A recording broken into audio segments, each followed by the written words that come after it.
Before we jump into today's show, I've got a really exciting announcement to make. The autumn cohorts for Start Your Podcast group program are now open. There are 5 dates between September and October, and it's a 6-week program that will get you launched before Christmas. So if podcasting was on your to-do list this year, if you really want to get your podcast up and done by the end of 2023, then come and join me for one of those cohorts and let's make it happen.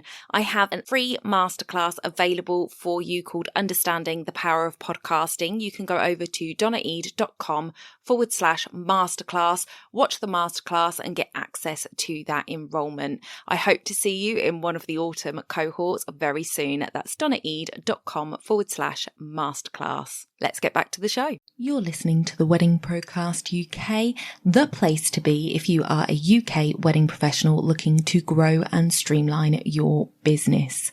I'm your host, Donna Eade, 10-year wedding photography veteran and CEO at the Society of Professional Wedding Vendors. If you want to grow and streamline your business, this is the podcast for you. Make sure you hit subscribe where you listen or join our email list at www.spwv.co.uk. You'll find the sign up form at the bottom of every episode, and by doing so, you won't miss a thing. So let's jump into today's show.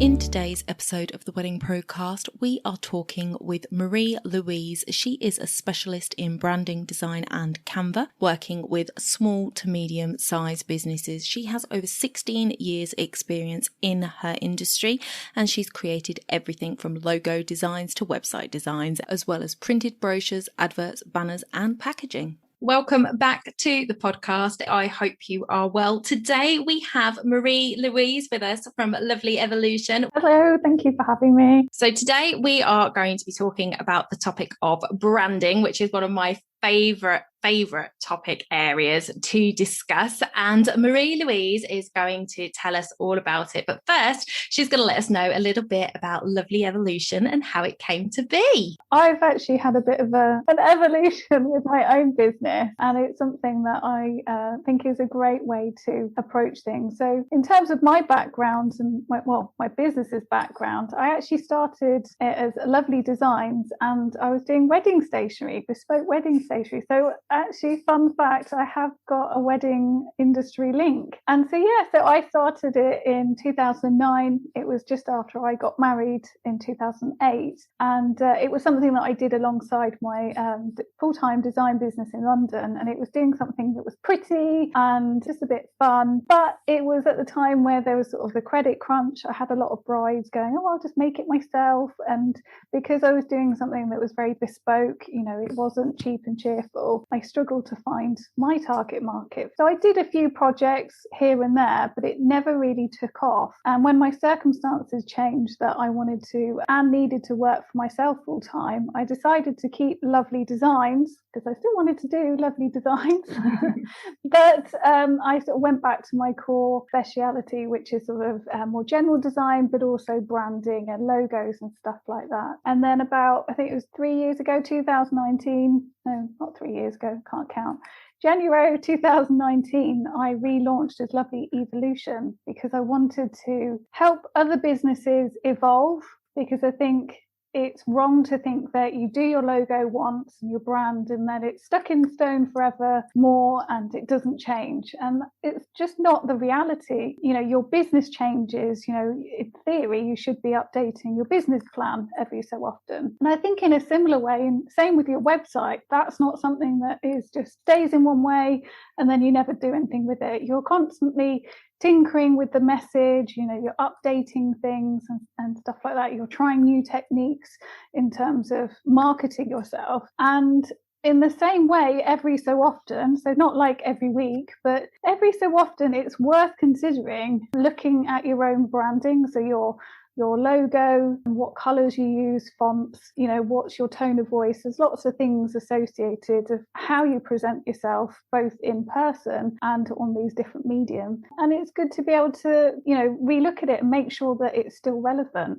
And it's something I've done in my own business. I haven't had it all figured out at the beginning, and I've evolved myself. And I think it can be a really great way to go with the flow, because sometimes life happens, stuff happens, wing wing. I think we all know what we're talking about here. But there can be all sorts of curveball, whether it comes from your own life or outside circumstances, and it's useful to be able to shift gears or change direction, but as long as it's relevant to your business.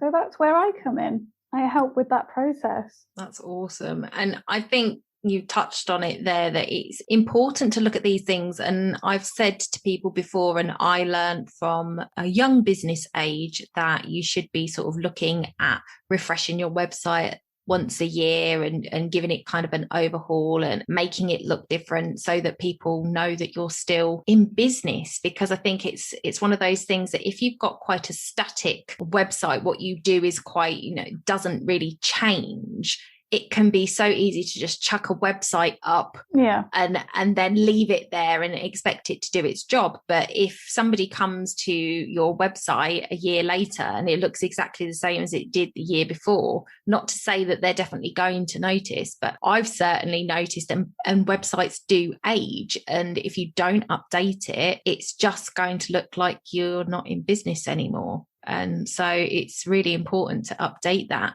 And then what you were saying was actually we should be doing that with our branding as well. And I love that, because I feel like actually as we grow in our businesses, our target market becomes clearer.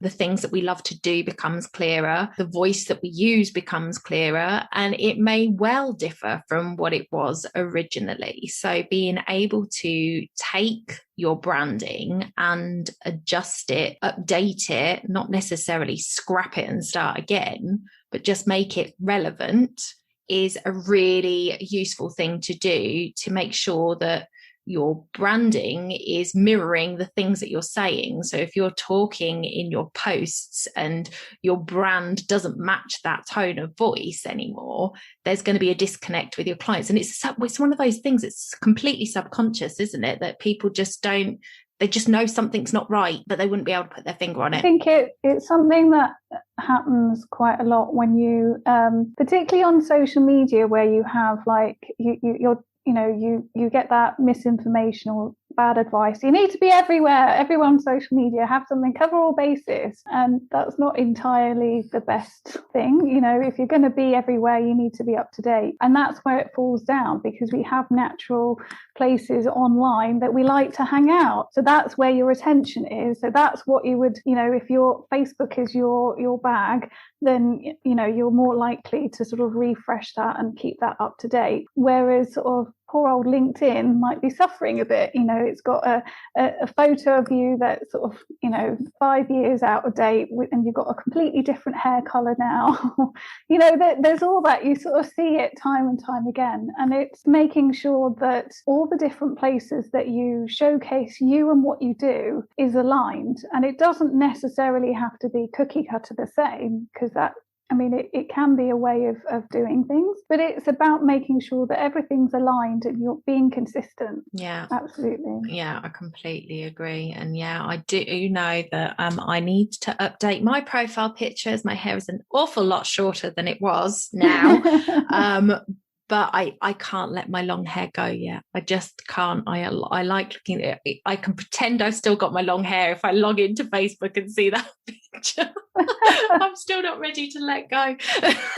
I'll get there. No, I want to have a nice photo shoot so that I can have some nice images, but we'll get that sorted at some point. Anyhow, enough about me. So what I wanted to talk about was the fact that I feel like there's probably a lot of wedding vendors out there that have been sort of almost in hibernation over the last 14, 15 months. Don't know what would have created that hibernation, but we've been very quiet with regards to promoting ourselves and what we do. Or, you know, on the other side of it, there's been plenty that have been out there and still been very vocal and been showing up despite the situation, which is great to see. But I feel like there is possibly a cohort of vendors out there that are looking at rebranding, either because they've decided that they've seen the way the micro weddings are going and they want to sort of focus in on that, or they really don't want to be focusing in on that and want to make sure that they're removing themselves from that as an option for them, and just different things. And of course, having been sort of in this sort of lull for 15 months, you know, people have had time to look at what they're doing, focus in on who they want to attract and things like that. So it might be time for them to look at their branding and look at a rebrand possibly. So I thought you could talk to us about some things that we could focus on when we're looking at a rebrand. What are the things, what are the areas that we should be looking at, and how would we go about that?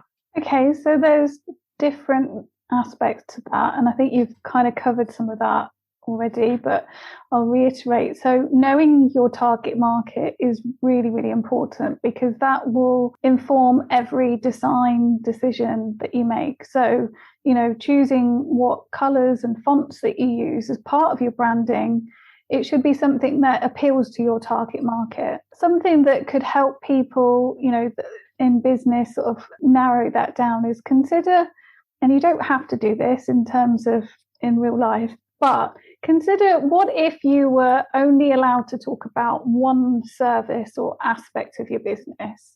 That whether you're going out there networking or offering it to a potential client, you can only offer one thing. Because normally in the realms of showcasing what you do, there's I do this and this and this and this, and you might have a whole menu of services. But for the purpose of really drilling down, I challenge you to consider, what if you could only do one thing? If you were known for only one thing, what would that one thing be? Because all your marketing efforts, your branding and rebranding should be geared up to really, really highlight that. So it's not to say that you won't still offer those other things. And maybe there's two real key areas that you want to focus on. So if we give myself as an example, the two things that I really focus on, and the first thing is Canva, because to me it's a kind of quick win.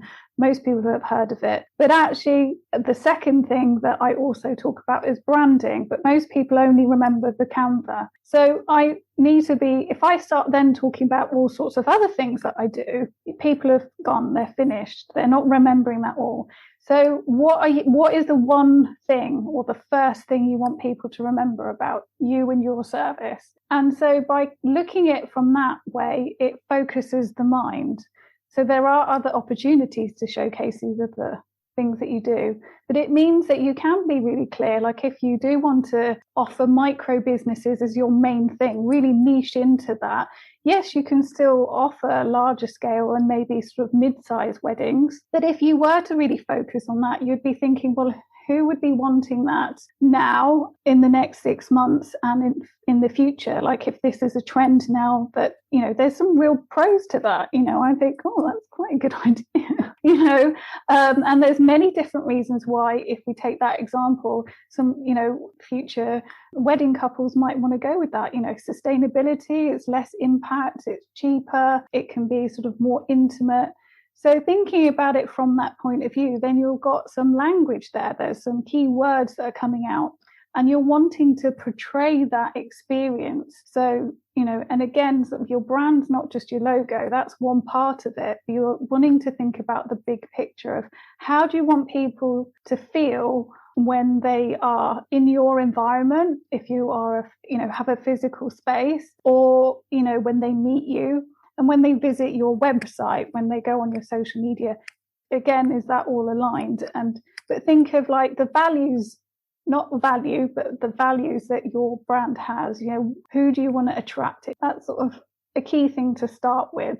because everything else kind of comes across from that. The other thing to consider is, by no means a plug for my own services, but actually working with a professional designer, whether it's me or someone else that you know locally, really make sure that you check their portfolio, that you like their style, and cheaper is not always better. Not to say that going for the most expensive person is the best way either, but if you want the best results, paying for an expert to do it means that you're going to get that better result. So it comes back to what your long-term goals for your business is as well, because yes, you're considering a rebrand, and maybe you'll rebrand again in the future, but you want to be thinking of this current brand is going to last you 5 to 10 years, or, possibly. It's difficult to know what's around the future, but you don't want your logo, for example, to be so trendy that it's out of date in a couple of years. But equally, you want to allow that kind of possibility to grow and evolve too. Yeah, that's a very good point. And I think in the wedding industry, we certainly understand the advantages of hiring professionally. So it's one of the things that I've always said, if you expect to be paid well for what you do, then you should expect to pay others well for what they do. Because, I couldn't do a whole branding for a company. It's not my skill set, but, I can take great wedding photos. So, I expect to get paid well for that. And therefore I should pay somebody well for doing my branding, which I did when I did it. So yeah, that's great tips there. So obviously, with what you do, you are known around town as the Canva lady. Yeah. How can we use Canva with our branding? What is the sort of the advantages of using Canva, and what would we use it for with our branding?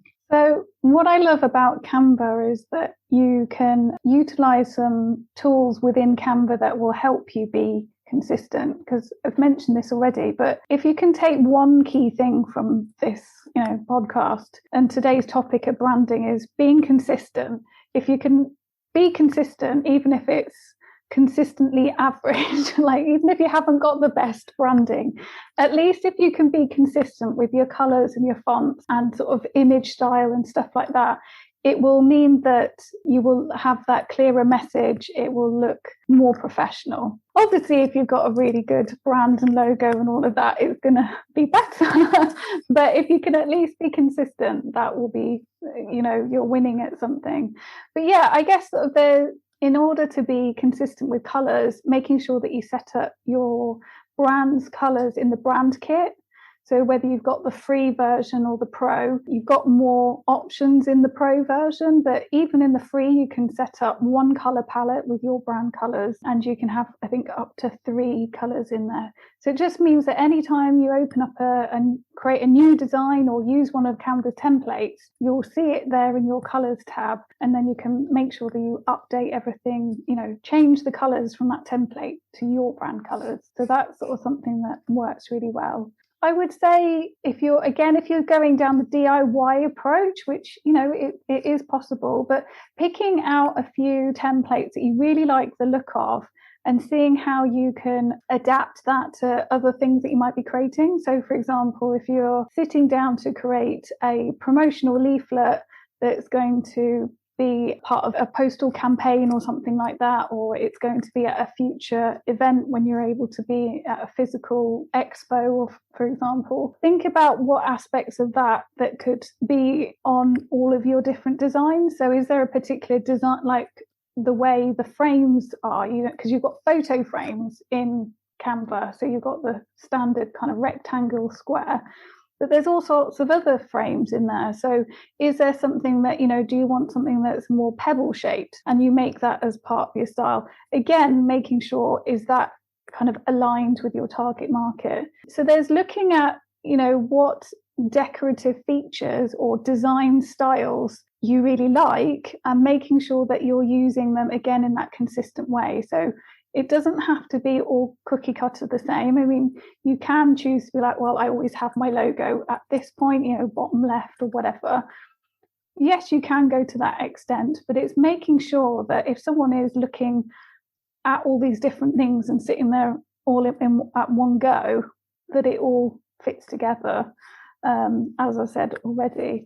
In terms of other tips when it comes to Canva, just making sure you do customize it. I think I see it quite a lot, more than you'd think, that, I'm scrolling through social media and I see a post pop up and I'm like, people can tell, so many people are using Canva that you can't afford to just leave it as it is. So, particularly with more like motivational quotes and that kind of thing, people have just gone, yeah, that's nice, I like what it says, I'll just post that. But they've not taken the time to consider, changing the colours, the fonts. These are such basic, simple things, but so many people it doesn't occur to them. But once you change up those things, you're making it on brand for your business, and you're building up that brand recognition. You want it to be that if someone's scrolling through, that they kind of, on a subliminal level, know that if like your colour scheme is gold and purple, for example, if they scroll through, you will then sort of, your eye is drawn to it. And if you put out good tips and content and stuff that people are interested, that person will stop to read what you've said. Yeah. Or they may go, well, that was interesting. And then when they're ready, they'll come back and go, and they'll know it's you. I don't know if you've heard about I can't remember what the game's called, but there's some sort of board game where you have to sort of guess what this logo is, like who the company logo is. It's and it's the big name game. Brands. Is it? Yeah, was it I've called got it. You can tell I don't have it. But it's very true. The whole point is that you see a snippet of that logo, and most people can tell, because these are global brands that have been around for a long time and have massive ad campaigns. But you can still use that same approach or a similar approach and put it to your business, and really treat your business in a professional way. Whether you're doing the marketing yourself or you're outsourcing it, it's making sure that you build up and be really proud of your brand as well. You've got to, if you're doing it yourself, you need to be your own brand guardian, and making sure that what you're putting out there is better than average. We're in a time where things are so competitive, whatever industry you're in, and now is the time to really step up. And so, the topic of rebranding now is actually a really good time, because if you are one of the vendors who has had to mothball your business and you've been hibernating, it means you've kind of, in a way, got to restart. So why not treat it as that, and kind of try and, learn from what has gone in the past and use this as a fresh start, because you almost do need to, even if you don't rebrand, you've still got to relaunch and get yourself out there. So even if your logo is the same, what can you do to refresh how you portray yourself online? What activities can you do to make it more engaging? Like on Instagram, there's Reels now, which we didn't have like a year ago, and Canva's great for that. There's loads of templates for that, which could get you thinking about how to engage with your audience. So you can restart at any time. And I think that's, again, the power of evolution, whether it's a small bit, a tweak, changing the wording, relooking at the messaging of what goes on each post or on your website. But don't just stay stuck. Move it forward, even if it's just one little step at a time. Yeah, I love that. And I think that even if you are just starting out, I would highly, highly, highly recommend spending money on a brand consultant like Marie Louise, somebody who can sit down and take you through the process of what does your brand sound like? What is the smell associated with your brand? What is the sound all of these things that you don't think about when you're like choosing a pretty font and the colors that you like. What do those colors say and what do those colors mean? And it really, working with a professional can really sort of pull out things that you didn't even think about yourself. I know when I was doing it originally, we were talking about my brand values. What are those core values that I want my brand to represent? And I think if you can do that, especially if you're just starting out, spend the money, get it right in the first instance.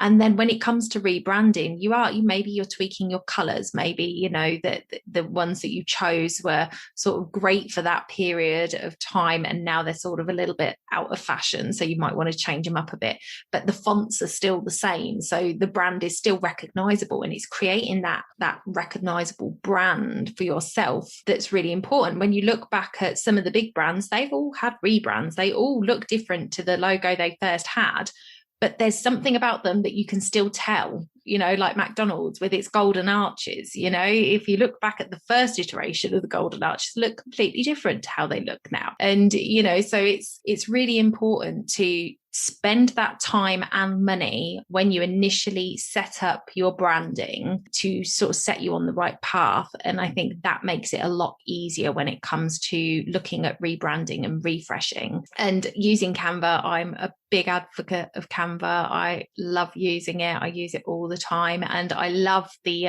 styles button that they've now got, where you can just click that and it changes every template to your colors. Doesn't always work for me, I have to say, because I've got a very dark color in my palette, and it just kind of makes everything dark purple. Yeah, I do. I shuffle and it always puts that color in the wrong place. But I get to one that I like, and then I go and change whatever it is that I don't like. But you can do that. It makes it so much more simple to just sort of hit that button and it changes it for you. So Canva does make it quite easy to do that. And by having those codes for your colors and having the names of your fonts and having that all programmed in, it just makes it that much simpler to actually make those graphics and images quickly, rather than sort of sitting there and having to go and find, what was the hex code for that color that I always use. Well, with that, what I do is for my clients, and what I have for myself is I have a sort of, it's not really a full-on like brand guidelines, but you can call it logo overview, that kind of thing. So I have a one page, you can use just a blank presentation. It doesn't need to be fancy, but on one single sheet, I've got the different versions of my logo. I've got the colors, including a little bit of text, which has got the hex code. So I can copy and paste that into like MailChimp or somewhere else. If I'm like, what's the color of my navy? I can copy it. It's always there. And the fonts that I use. And it means that I can, save that as a PDF and send that to someone else if someone else is doing some work for me and I need them to make sure it's on brand. Another tool that could help you with not only any rebranding of like thinking of sort of the different things that go into it, but also when you've got an existing brand, is there is various templates called brand guidelines. I think it's one of the presentation templates. And if you click on that and just pick one that you kind of are drawn to, like the look of, it's a multi-page document, and in it you put in, usually it's got your kind of aims or objectives or values, that kind of thing. So that's a good thing. And then, your logo, colors. So there's a different page for each, and you could almost treat it like a bit of a worksheet, like a workbook, and work your way through it, whether you've already got one or not. So if you look through one,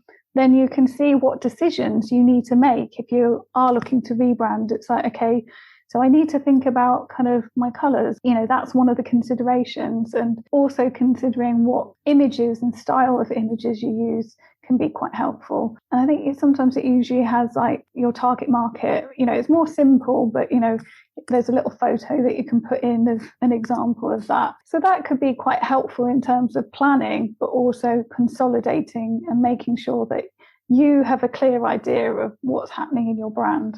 Yeah. And I think that's so important. What you said is making sure that other people that work with you are aware of your brand, fonts and stuff, and making sure that you've got that available to send to people, because it's all right. I know what my fonts are off by heart. They're in my head and I just use them, and I can be anywhere on the internet, anywhere in Word, Google Docs, whatever, and I can be using it, but somebody else hasn't got a clue what my brand fonts are. And if they do something for me and put it out there, then that's gone and I've got no control over it. So it's important to make sure that anybody that's working with you on things is known, especially in the wedding industry, where we do, once upon a time, did wedding fairs and things where things are actually going to print.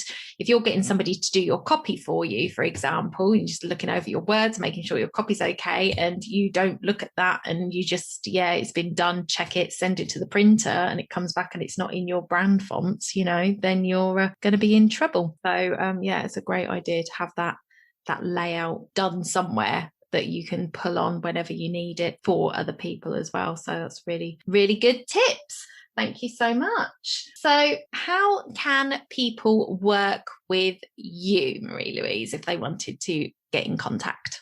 So I've got a few different ways. So I have sort of one-to-ones, design one-to-ones is one way. So I have got a power hour and I have got a couple of branding related packages, and they're very much working in a collaborative way. So we're on Zoom, screen sharing, I'm in your Canva. I can also use other design software, but you're able to be really involved in the process. I think it's a really good way of speeding up the results, and it means that you get to be part of the process. So you get to see your new logo take shape or new designs, so that's really, I just really love working with my clients that way. It's something that I've focused more on more recently, and it seems to be working really well. The other aspect is just relaunching my group program for those that are wanting to go down that DIY route. So it's got 3 modules which covers branding, design and social media. So that's really good if you're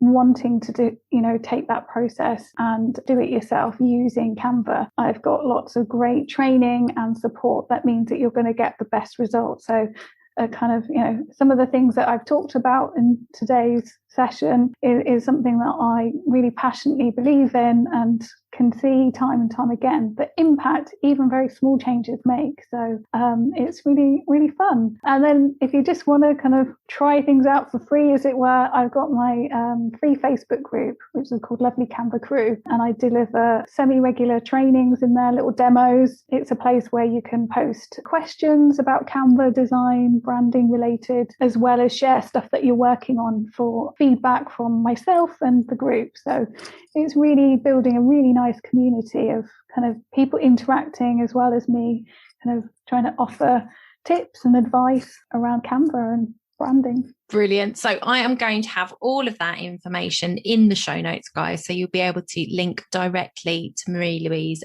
there. So do head over to www.spwv.co.uk and head to the Wedding Procast UK tab on the menu, and you'll be able to find all of the details there. Thank you so much for your time today, Marie Louise. It's been an absolute pleasure having you on the show. Thank you so much for having me. It's been great. And we will catch you guys this time next week. Bye for now.